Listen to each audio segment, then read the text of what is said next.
وہاں سے شروع ہوئی. 22 جمادی الاخر کو آپ وفات پا گئے. آپ کی علالت کے زمانے میں، آپ کی بیماری کے زمانے میں صحابہ اکرام رضوان اللہ تعالی علیہ مجمعین کی ایک کثیر تعداد آپ کی عیادت کے لیے آیا کرتی تھی، اور اس وقت رائے مشورے چلتے رہے تو حضرت ابوبکر صدیق رضی اللہ تعالیٰ عنہ نے اپنی وفات سے پہلے ہی جو منتخب صحابہ تھے ان سے یہ نصیحتاً فرمایا تھا کہ میں نے اصحاب رسول میں عمر ابن خطاب سے اب افضل کسی کو نہ دیکھا، اس لیے تم سب اس کو اپنا امیر مقرر کر لو. سیدنا ابوبکر صدیق رضی اللہ تعالیٰ عنہ کا یہ فرمان، آپ کی یہ نصیحت، وہ سارے صحابہ نے دل و جان سے قبول کر لی. یہ ایک ہی خلیفہ ہیں سیدنا عمر ابن خطاب رضی اللہ تعالیٰ عنہ، جن کے متعلق بہت زیادہ رائیں اور بہت زیادہ جیسے الیکشن والے معاملات نہیں پیش آئے ہیں. جس دن سیدنا ابوبکر صدیق رضی اللہ تعالیٰ عنہ کی وفات ہوئی، آپ کی تدفین ہوئی، اسی دن حضرت عمر فاروق رضی اللہ تعالیٰ عنہ خلیفہ مقرر ہو گئے. ایک ہی دن، اسی دن 22 جمادی الاخر کو ہی سیدنا عمر ابن خطاب رضی اللہ تعالیٰ عنہ کے دور خلافت کا آغاز ہو جاتا ہے. یہ وہ حسین دور ہے جس دور کی روشنائی، جس دور کی سچائیاں پورے اکناف عالم میں پھیلی ہوئی ہیں. وہ عمر جس کے آداب پہ شیدا سقر، اس خدا دوست حضرت پہ لاکھوں سلام.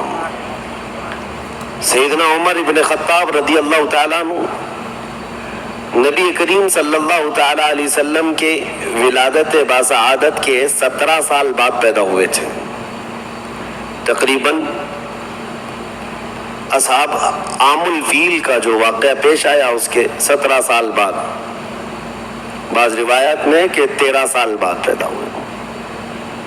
تو سیدنا عمر فاروق رضی اللہ تعالیٰ عنہ 13 سال بعد اگر جیسا پیدا ہوئے ہیں، تو سیدنا ابوبکر صدیق رضی اللہ تعالیٰ عنہ کی خلافت کا دور جو ختم ہوا 2 سال 3 مہینے کچھ دن کے بعد، یعنی 3 سال کے آس پاس، اس کے بعد حضرت عمر فاروق کا زمانہ 10 سال کا رہا.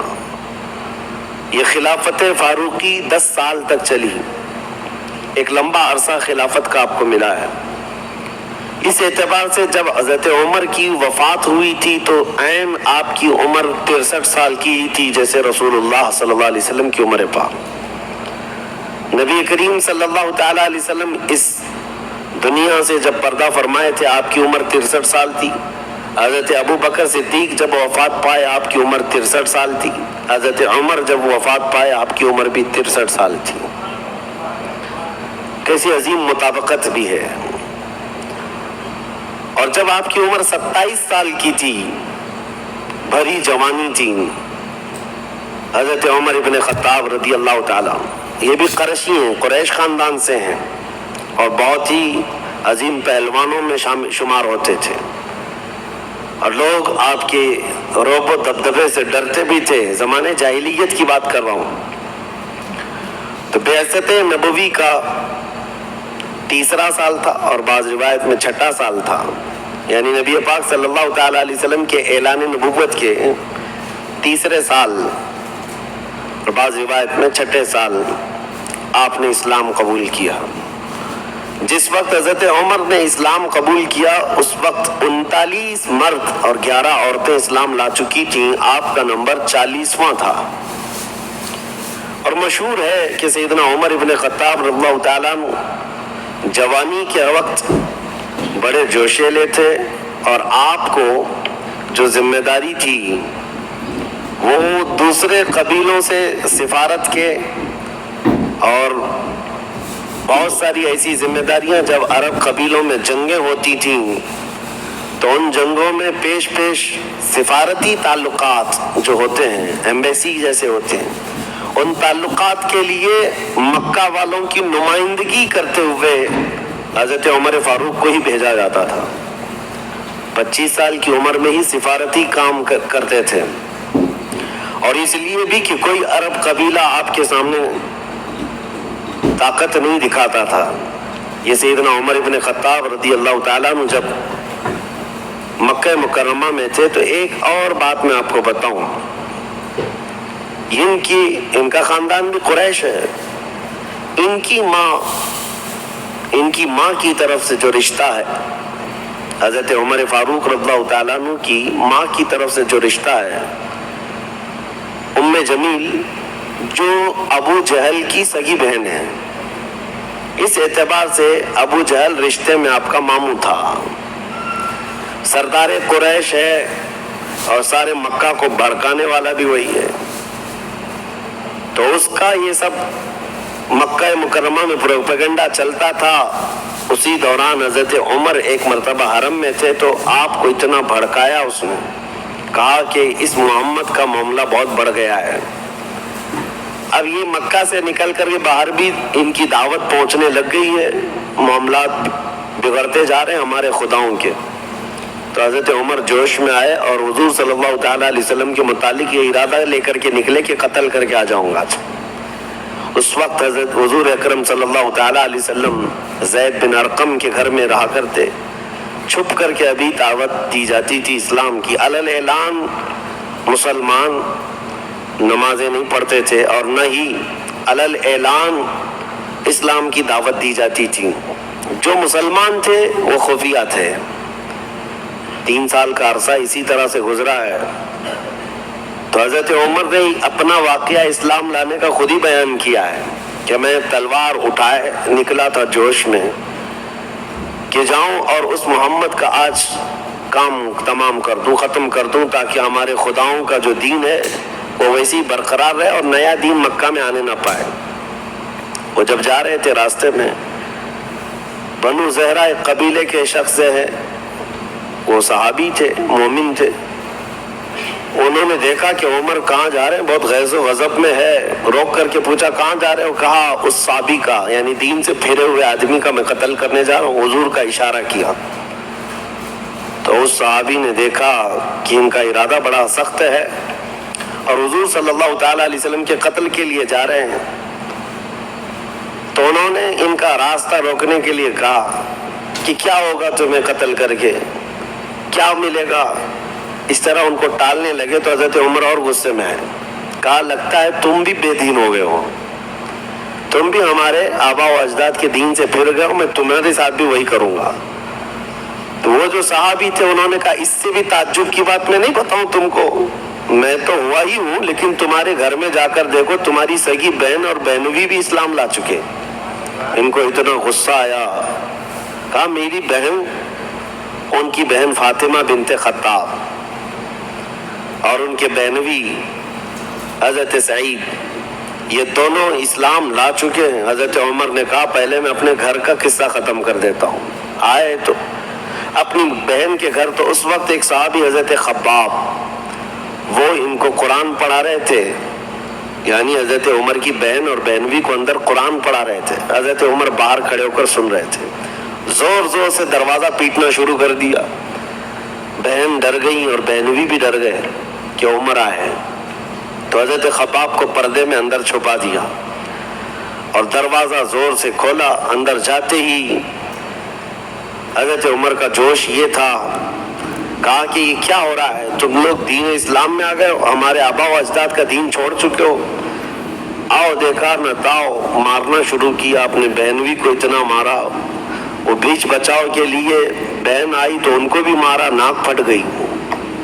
مار مار کر کے زخمی کر دیا بہن کو بھی اور بہنوی کو. خود کو ترس آیا بعد میں کہ میں اپنی سگی بہن کو مارا اتنا. اس کے بعد تھک کر کے بیٹھے، پھر اٹھایا دونوں کو، کہا میرے آنے سے پہلے دروازے میں سن رہا تھا کوئی کلام یہاں پڑھ رہا تھا، کوئی کلام تم لوگ پڑھ رہے تھے، سن رہے تھے. وہ کلام کیا ہے سناؤ مجھ کو. ابھی حضرت عمر اتنا کہہ رہے تھے کہ وہ حضرت خباب جو پردے میں چھپے تھے باہر آ گئے. کہا میں سناتا ہوں. حضرت عمر نے کہا تم یہاں کیسے؟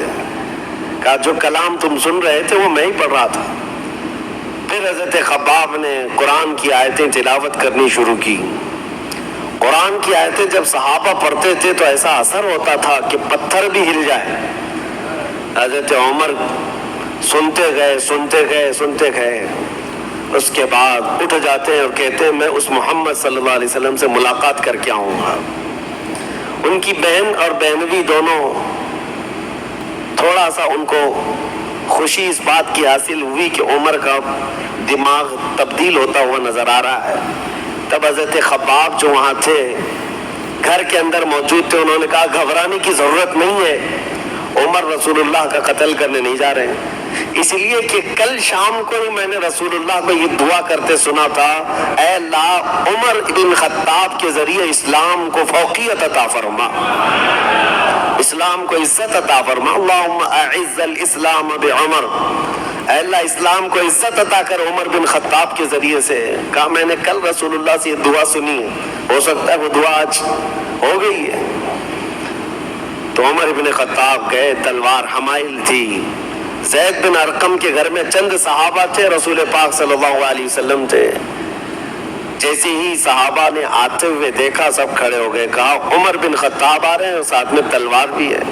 امیر حمزہ رضی اللہ تعالیٰ عنہ جو صرف ان کے سے 3 دن پہلے ایمان لائے ہوئے تھے اور رسول اللہ کے چچا تھے، اور حضور صلی اللہ تعالیٰ علیہ وسلم سے بہت ہی قرابت ایسی تھی کہ حضرت امیر حمزہ حضور صلی اللہ تعالیٰ علیہ وسلم کے ہم عمر تھے، ایک عمر کے تھے، اور دونوں نے ایک ہی خاتون کا دودھ بھی پیا تھا، چچا تھے، بھتیجے تھے، لیکن عمر ایک تھی، دونوں نے ایک حضور پاک صلی اللہ تعالیٰ علیہ وسلم کے وہ دودھ شریک بھی تھے۔ حضرت حمزہ بہت ہی سیریس تھے ان سب معاملات میں، دفاع ناموس رسالت پر۔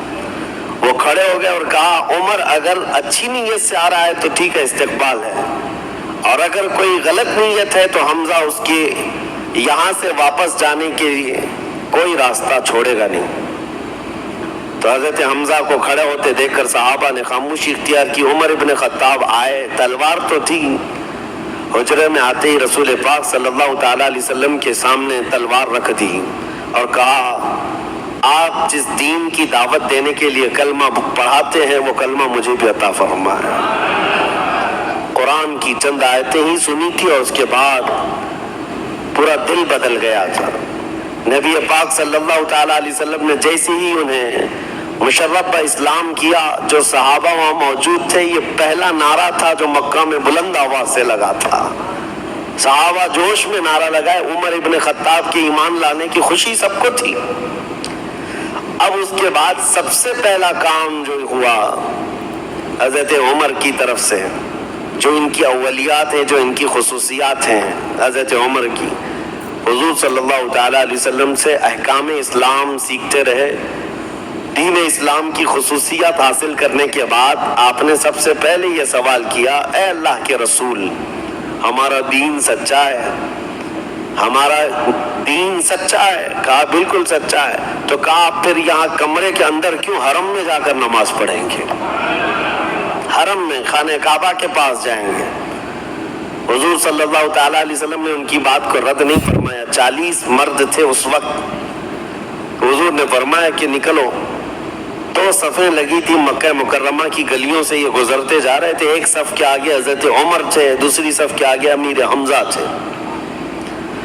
اور ان کے سامنے کوئی بہادر کھڑا ہونے کو تیار نہیں تھا۔ تو حضرت عمر کے ایمان لانے کے بعد سب سے پہلے سارے صحابہ مومنین راستوں پر چلتے ہوئے حرم پاک میں داخل ہوئے اور علل اعلان وہاں پر نماز ادا کی یا عبادت کی، اور پہلا خطبہ حرم میں جنہوں نے دیا وہ حضرت ابوبکر صدیق تھے۔